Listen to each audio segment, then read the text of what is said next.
Hello, and welcome back to English Friends Chat. We are so happy you are here with us for another long and helpful lesson today.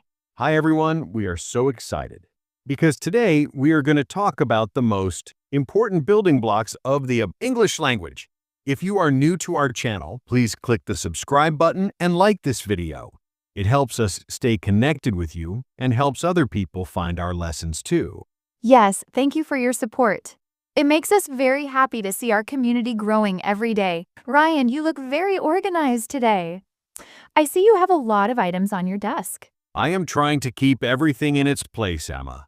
I have my pens, my notebook, and my favorite mug for my coffee. Haha, coffee is a very important thing for your morning. I am drinking orange juice today because I want some vitamins to help me stay focused. Juice is a great choice. It is healthy and sweet. Thank you, Ryan. I feel very energetic. I am just excited to help our friends learn how to name everything around them. Me too. It is a beautiful day to learn together. I think we are ready to begin our main lesson. Today, we have a very big topic to discuss. We are talking about the noun and all its different types. A noun is a word that names a person, a place, a thing, or even an idea.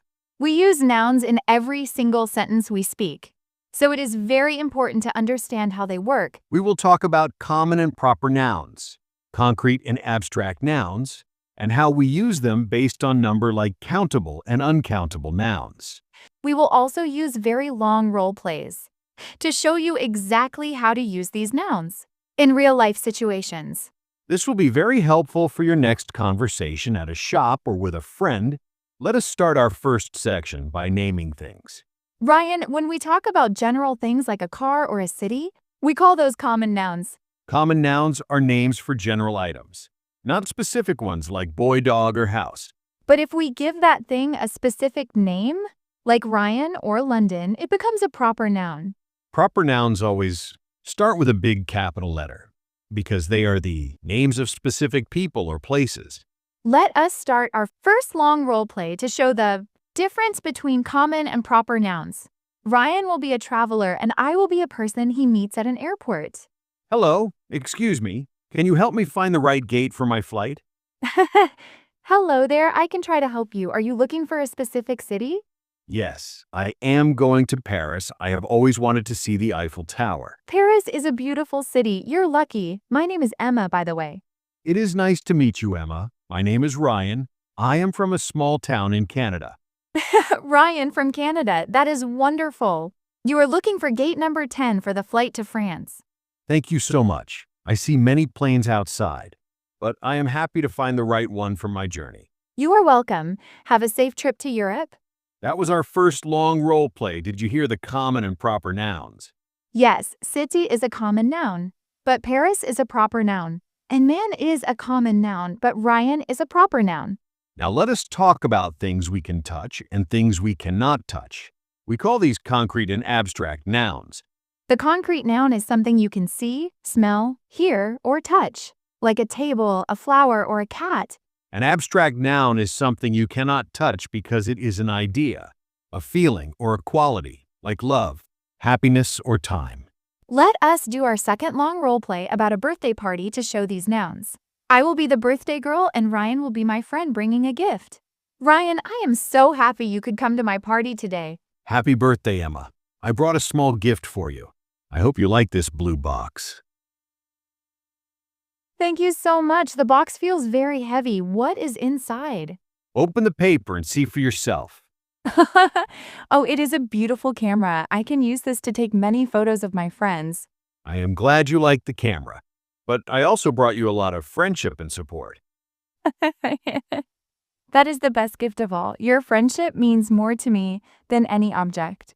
We have had so much fun and joy together over the years. We really have. Let us go eat some cake and share our happiness with everyone else. That sounds like a perfect plan. In that role play, the box and the camera were concrete nouns, but friendship and happiness were abstract nouns. That is a great way to remember the difference. Now we must talk about nouns based on their number. This is a very important part of English grammar. We have countable nouns, which are things you can count using numbers. You can say 1 apple, 2 apples, or 3 apples. Countable nouns can be singular, which means one, or plural, which means more than one. But we also have uncountable nouns, which are things you cannot count with numbers, like water, rice, or information. You cannot say one water or two waters. You have to use a container, like a glass of water. Let us start our third long role play in a grocery store. Good morning, Ryan. I need to buy a few things for my dinner tonight. Good morning, Emma. We have many fresh items today. What is on your list? First, I need some vegetables. I want to buy 4 large tomatoes and 2 onions. Okay, I will put the 4 tomatoes and the 2 onions in a bag for you. Do you need any fruit? Yes, I want 5 bananas and 1 big watermelon. Here are your 5 bananas. Now, do you need anything else for your kitchen? I also need some rice and some milk. We have many bags of rice. How much do you need? I will take 1 big bag of rice, and I also need 2 cartons of milk. 1 bag of rice and 2 milks. 2 cartons of milk. Coming right up. Thank you. I also need some salt and some sugar for my tea. I have a small jar of salt and a large bag of sugar right here. Perfect. That is everything I need. Thank you for your help, Ryan. You are welcome, Emma. That will be $20, please. In that role play, tomatoes and bananas were countable, but rice, milk, and sugar were uncountable. Haha. You use the containers like bag, carton, and jar to help count the uncountable things. We should also talk about collective nouns. A collective noun is a word that describes a group of people or things as one unit, like team, family, or class. Even if there are many people in a family, we use the word family as one singular noun. Another type is the compound noun, which is made of 2 or more words joined together. Like toothpaste, bedroom, or grandmother. Let us do our 4th long role play about a family dinner to use collective and compound nouns. Ryan will be the father, and Emma will be the daughter. Hi, Dad. I am home from school. Is the whole family coming for dinner tonight? Hello, Emma. Yes, the entire family is coming to celebrate your grandmother's birthday. That is great. I need to go to my bedroom and finish my homework before they arrive. That is a good idea. Your brother is already in the living room watching the football team on TV. The team is playing very well this year. I hope they win. Me too. After you finish your work, please go to the bathroom and use your toothbrush to clean your teeth before we eat. I will. Is there any sunflower oil in the kitchen? I want to help make the salad. Yes, it is in the cupboard. Thank you for helping our family. No problem. I will be ready in 30 minutes. That role play had collective nouns like family and team, and compound nouns like grandmother, bedroom, and toothbrush. Compound nouns are like 2 words becoming best friends. Finally, we must talk about how nouns change from singular to plural. Most nouns just need an S at the end, like 1 book and 2 books. Like 1 child becomes 2 children, or 1 person becomes many people. But some nouns are irregular, which means they change in a special way. And some nouns do not change at all, like 1 sheep and 2 sheep. Let us do our 5th long role play about a visit to a farm to show these different plural nouns. I will be the guide and Ryan will be the visitor. Welcome to our farm, Ryan. We have many different animals and people here today. Thank you, Emma. It is so nice to be out in the fresh air. Oh, look, I see many small children near the fence. Yes, those children are here for a school trip. They love seeing the animals. I see 3 large cows eating grass over there. Those cows are very friendly. We also have many sheep in the next field. I only see 1 sheep right now. Where are the others? The other sheep are sleeping under the trees because it is a hot day.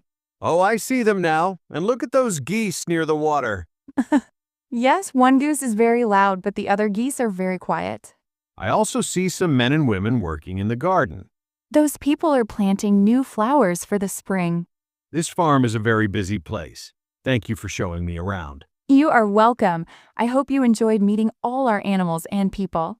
That role play showed irregular plurals like children, sheep, geese, and people. We have covered so much today. Haha. It is important to learn these because they do not follow the normal S rule. Let us review all the different types of nouns we learned. I am ready. Let us go through the list. First, we have common nouns for general things and proper nouns for specific names. Then we have concrete nouns for things you can touch and abstract nouns for ideas and feelings. We learned about countable, nouns that we can count, and uncountable, nouns that we cannot count. We also talked about collective nouns for groups and compound nouns made of two words. And we practiced singular and plural nouns, including the irregular ones. Now let us play a quick game called Noun Category. I will say a noun, and you tell me what type it is, Emma. I am always ready for a game. Word number 1 is happiness. That is an abstract noun because it is a feeling. Correct. Word number 2 is toothpaste. That is a compound noun made of tooth and paste. Correct. Word number 4 is milk. That is an uncountable noun. We can say a bottle of milk, but not one milk. Last one, word number 5 is children. That is an irregular plural noun for the singular word child. You are an expert on nouns, Emma. Thank you, Ryan. Nouns are everywhere, so they are easy to practice. We are at the end of our lesson today. We hope you feel more comfortable using nouns in your English. Thank you for staying with us and practicing your listening and your grammar today. Remember that every object you see has a name, and that name is a noun. Try to look around your room right now and name 5 nouns in English. That is a great way to practice bit by bit every day. Before we go, we have our question of the day. Today's question is, what are 3 countable nouns and 3 uncountable nouns in your kitchen? Haha, that is a fun question. Please tell us in the comments below. For example, you can write, in my kitchen, I have 3 apples and some water. Or you can write, I have many plates and a lot of rice. We are very excited to read your answers and see your kitchen nouns. Thank you for watching English Friends Chat. We will see you in the next video for more fun practice. Do not forget to like and subscribe to our channel for more lessons every week. Goodbye. Goodbye, everyone. Bye-bye.